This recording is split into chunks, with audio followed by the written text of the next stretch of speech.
e TCNet work chule more alert creator hinazalin 2 week khat ka zain na cha chu ka chin chlaya now hi sensor student hi na mission lenga now namin piam Daniel Zamgolin na aku tile tu nia chu ipithu ma chla hena na bui ham hingse o now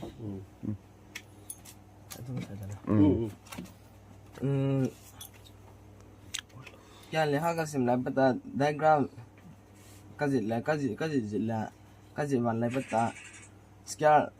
hetia ka bat na scale anu ya ka la trouble wa fa la ba mai throng gen ta achang ong len jar cha tiang ka do la ka ji la ka hot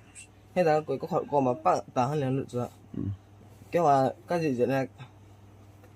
ka bom ha la ba ka kin han len ta ka to cái nhà có hồ mà bây giờ mấy thằng kia hàng kia cái tiền là các bạn là cái này khác vẫn cần kiếm mua rồi자 scale là không liền khác bạn scale là không liền thằng kia cái này cái luôn là cái này khác có phụ là ít có phụ là mấy trái chứ mấy trái ở còn mình lại anh em mình được chưa nhà khác ít chân là hôm qua cái luôn đó hẳn ta cái này cái luôn đó hẳn mấy trái cái mua phải ta chưa hiện tại có mấy cái lúc chắc cũng chẳng hàng liền rồi hichi me chang chu hichi me chang tribal welfare apara na thalgina apara chu chi me chang leng lu da nau pa leksim lai ta chiung leng lu da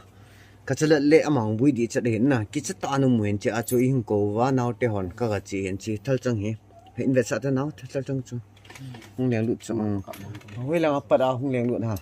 in chung na ta in chung chỉ làm vào vòng khuya chứ chào cô